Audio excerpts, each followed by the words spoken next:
आज के क्लास में हम लोग 10th क्लास फिजिक्स चैप्टर 3 मानव नेत्र और वायुमंडलीय अपवर्तन के बारे में जानेंगे। इसके प्रश्न उत्तर को आसान भाषा में जानेंगे, सीखेंगे। चैनल पर अगर नए हैं तो चैनल को अवश्य सब्सक्राइब करें और वीडियो आपको कैसा लगा कमेंट बॉक्स में ज़रूर बताएं। तो आज हम लोग 10th क्लास फिजिक्स चैप्टर 3 मानव नेत्र वायुमंडलीय अपवर्तन के बारे में सबसे पहले हम लोग अति लघु उत्तरीय प्रश्न एक एक करके क्वेश्चन को जानेंगे और ये परीक्षा में उपयोगी प्रश्न है 10th क्लास के लिए बिहार बोर्ड। तो अति लघु उत्तरीय प्रश्न क्वेश्चन नंबर 1 है, नेत्र के उस गुण को जो विभिन्न दूरियों पर स्थित वस्तु को फोकस करने में सहायता करता है उसे क्या कहते हैं? इसका उत्तर होगा समंजन क्षमता। क्वेश्चन नंबर 2 है, क्या भिन्न भिन्न दूरी पर स्थित वस्तु के प्रतिबिंब को फोकस करने के लिए नेत्र लेंस की फोकस दूरी सिलियरी पेशियों द्वारा परिवर्तित होती है? तो हाँ, सिलियरी पेशियां द्वारा ही लेंस की फोकस दूरी परिवर्तित होती है, यानी इसका उत्तर हो जाएगा हाँ। क्वेश्चन नंबर 3, किसी व्यक्ति के चश्मे में लगे लेंस की क्षमता +1.5D है। लेंस उत्तल होगा या अवतल? तो हम लोग जानते हैं कि उत्तल लेंस की क्षमता धनात्मक होती है और अवतल लेंस की क्षमता जो होती है ऋणात्मक होती है। तो यहाँ पर +1.5D है, इसका मतलब क्या होगा कि लेंस उत्तल होगा। कभी भी हम प्लस में देखेंगे तो उत्तल लेंस होगा, अगर माइनस में देखेंगे तो अवतल लेंस होगा। क्वेश्चन नंबर 4, मानव नेत्र के 3 मुख्य दृष्टि दोष का नाम लिखें। यानी 3 निकट दृष्टि दोष, यदि 3 दृष्टि दोष नेत्र का 3 दृष्टि दोष का हमें नाम लिखना है। तो 3 नेत्र दृष्टि दोष निम्न है। पहला हो जाएगा निकट दृष्टि दोष, दूसरा हो जाएगा दूरदृष्टि दोष और तीसरा हो जाएगा जरा दूरदर्शिता। निकट दृष्टि दोष किसको कहेंगे? जिसमें हमें दूर की वस्तु दिखाई नहीं पड़ेगी, उसको हम कहेंगे निकट दृष्टि दोष। दूरदृष्टि दोष क्या होगा? जिसमें हमें निकट की वस्तु दिखाई नहीं पड़ेगी, उसको कहेंगे दूरदृष्टि दोष। जरा दूरदर्शिता क्या होगा? जिसमें हमें न तो निकट की वस्तु दिखाई पड़ती है और न ही दूर की वस्तु दिखाई पड़ती है, उसको हम कहेंगे जरा दूरदर्शिता। क्वेश्चन नंबर 5, स्पष्ट दृष्टि की न्यूनतम दूरी क्या है? तो स्पष्ट दृष्टि की न्यूनतम दूरी होती है 25 सेंटीमीटर। अगर यही दूर बिंदु पूछा जाता तो अनंत होता। निकटतम दूरी होती है 25 सेंटीमीटर और अगर यही दूर बिंदु पूछा जाता कि कितनी होती है तो इसका आंसर होता अनंत। क्वेश्चन नंबर 6, स्पष्ट दृष्टि की न्यूनतम दूरी का मान लगभग कितना होता है? अभी हम बताए स्पष्ट दृष्टि की न्यूनतम दूरी 25 सेंटीमीटर। नेत्र की सामान्य दृष्टि के लिए दूर बिंदु और निकट बिंदु कितनी दूरी पर होती है? अभी हम बता के गए कि निकट दूरी अगर पूछेगा तो 25 सेंटीमीटर, और अगर दूर बिंदु अगर पूछेगा तो अनंत होगा। क्वेश्चन नंबर 8, जब हम नेत्र से किसी वस्तु की दूरी को बढ़ा देते हैं तो नेत्र में प्रतिबिंब दूरी का क्या होता है?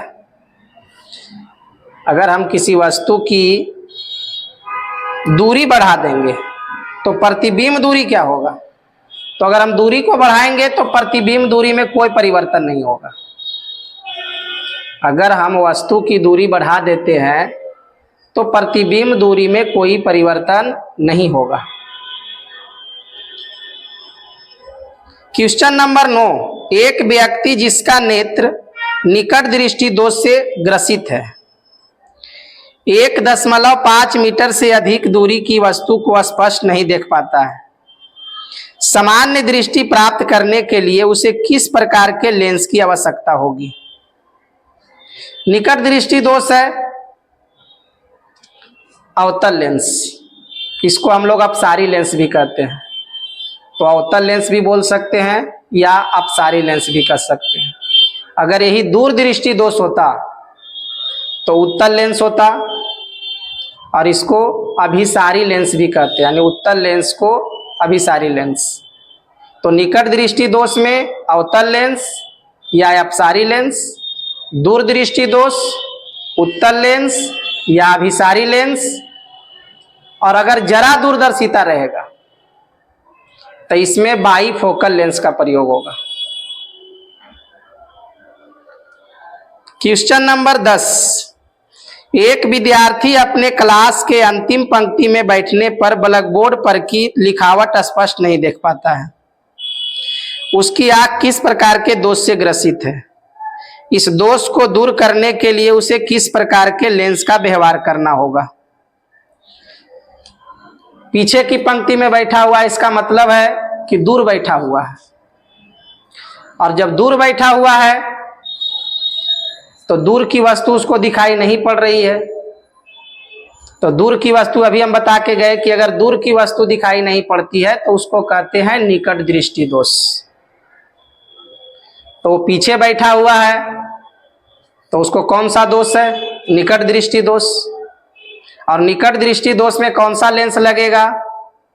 तो अवतल लेंस, अवतल लेंस या अपसारी लेंस। क्वेश्चन नंबर 11, नेत्र लेंस की फोकस दूरी कम हो जाने से कौन सा दृष्टि दोष होता है? अगर फोकस दूरी कम जाएगा तो निकट दृष्टि दोष होगा, और अगर फोकस दूरी बढ़ जाएगा तो दूर दृष्टि दोष होगा। ये चीज ध्यान में रखनी है। अगर फोकस दूरी कमेगी तो निकट दृष्टि दोष, और अगर फोकस दूरी बढ़ जाएगी तो दूर दृष्टि दोष। तो इसका आंसर हो जाएगा निकट दृष्टि दोष। क्वेश्चन नंबर 12, एक व्यक्ति के चश्मे में अवतल लेंस लगा है, वह किस दृष्टि दोष से पीड़ित है? अवतल लेंस अभी बता के गए हम, अवतल लेंस है, निकट दृष्टि दोष होगा। अगर उत्तल लेंस रहता तो दूर दृष्टि दोष हो जाता, और अगर बाईफोकल लेंस रहता तो जरा दूरदर्शिता हो जाता। क्वेश्चन नंबर 13, किस दृष्टि दोष में किसी वस्तु का प्रतिबिंब रेटिना के पीछे बनता है? तो इसका उत्तर हो जाएगा दूर दृष्टि दोष, यानी दूर दृष्टि दोष में किसी वस्तु का प्रतिबिंब रेटिना के पीछे बनता है। ऐसे भी हम लोग जानते हैं कि किसी भी वस्तु का प्रतिबिंब हमारे नेत्र में किस भाग पर बनेगा? तो रेटिना पर ही बनता है। रेटिना पर प्रतिबिंब कैसा बनता है? उल्टा बनता है, छोटा बनता है, लेकिन हमारे मस्तिष्क जो है उसको सीधा और बड़ा करके दिखाता है। तो अगर यहाँ से भी क्वेश्चन आ सकता है कि नेत्र के किस भाग पर किसी वस्तु का जो है प्रतिबिंब बनता है, तो इसका उत्तर होगा रेटिना। रेटिना को हम लोग दृष्टि पटल भी कहते हैं हिंदी में। क्वेश्चन नंबर 14, दीर्घ दृष्टि दोष किस प्रकार के लेंस से दूर किया जाता है? दीर्घ दृष्टि दोष बोले या दूरदृष्टि दोष बोले, बात एक ही है। तो इसका उत्तर क्या होगा? अभी हम बता के भी गए, आप लोग भी जानते होंगे। दीर्घ दृष्टि दोष है, इसी को दूरदृष्टि दोष कहते हैं, और दूरदृष्टि दोष में उत्तल लेंस का प्रयोग होता है। ध्यान से समझे, क्वेश्चन कोई कठिन नहीं होता है, केवल समझने में हम लोग जो है दिक्कत करते हैं। क्वेश्चन को हम पूरा पढ़ नहीं पाते हैं, समझ नहीं पाते हैं। अगर क्वेश्चन को हम बढ़िया से पढ़े तो आसान तरीका से हम इसको समझ सकते हैं। क्वेश्चन नंबर 15, एक स्पष्ट चित्र द्वारा निकट दृष्टि दोष का वर्णन करना है। तो निकट दृष्टि दोष हम कहेंगे किसको? परिभाषा हम बता के भी गए कि वैसे दृष्टि दोष जब नेत्र दूर स्थित वस्तु को स्पष्ट नहीं देख सकता है, उसको कहेंगे निकट दृष्टि दोष। और इसको दूर करने में कौन सा लेंस लगेगा? अवतल लेंस। क्वेश्चन नंबर 16, तारों के टिमटिमाने की व्याख्या किस सिद्धांत पर आधारित है? तो जो तारे टिमटिमाते हैं ये वायुमंडलीय अपवर्तन पर आधारित है। इसको हम लोग वायुमंडलीय अपवर्तन भी बोल सकते हैं।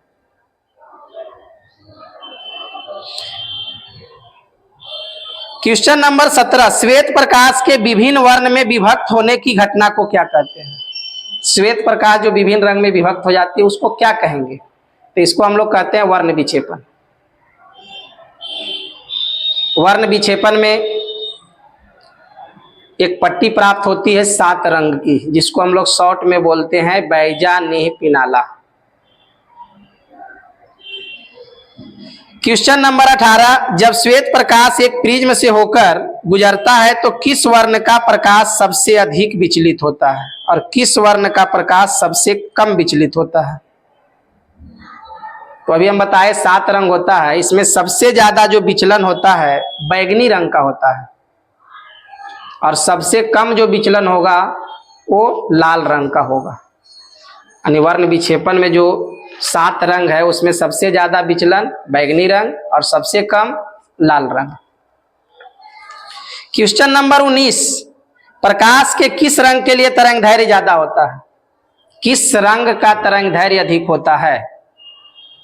तो लाल रंग का तरंग दैर्घ्य अधिक होगा और बैगनी रंग का तरंग दैर्घ्य कम होगा। अगर कम पूछेगा तो बैगनी होगा और ज्यादा पूछेगा तो लाल होगा।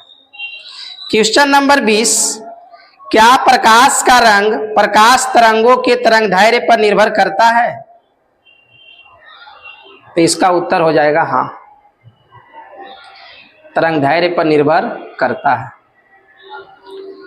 क्वेश्चन नंबर 21, लाल रंग दूर से देखने पर भी लाल क्यों दिखाई पड़ता है? तो इसका आंसर हो जाएगा क्योंकि लाल रंग का तरंग दैर्घ्य अधिक होता है। लाल रंग का तरंग दैर्घ्य अधिक होता है और जिसका तरंग दैर्घ्य अधिक होता है वो प्रकीर्णन कम होता है, इसीलिए हमको लाल रंग लाल दिखाई पड़ता है। इसीलिए इसका प्रयोग रेलवे सिग्नल में भी होता है। पूछ दिया जाएगा क्वेश्चन कि रेलवे सिग्नल में लाल रंग का प्रयोग क्यों होता है? तो इसका जवाब हम क्या दे सकते हैं? क्योंकि लाल रंग का जो है तरंग दैर्घ्य अधिक होता है, जिसके कारण यह कम प्रकीर्णित होता है, इसलिए रेलवे सिग्नल में लाल रंग का प्रयोग होता है। क्वेश्चन नंबर 22, क्या कारण है कि आकाश का रंग जो है नीला दिखाई पड़ता है? तो इसका जवाब हो जाएगा प्रकाश का प्रकीर्णन। प्रकाश के प्रकीर्णन में होता क्या है? नीला रंग सबसे ज्यादा प्रकीर्णित होता है और लाल रंग सबसे कम प्रकीर्णित होता है। यही कारण है कि आकाश का रंग हमें नीला दिखाई पड़ता है। तो अभी हम लोग फिजिक्स चैप्टर 3 के अति लघु उत्तरीय प्रश्न हम लोग 1 से 22 तक जो क्वेश्चन था आसान भाषा में इसका हम लोग हल किए, आसान भाषा में समझे। वीडियो को लास्ट तक जरूर देखें।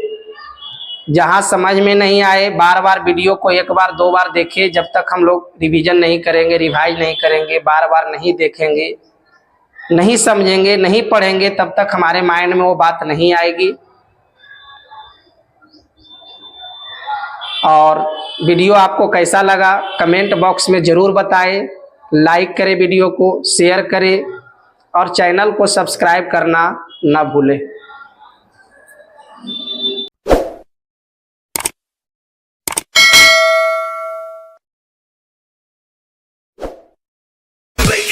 Make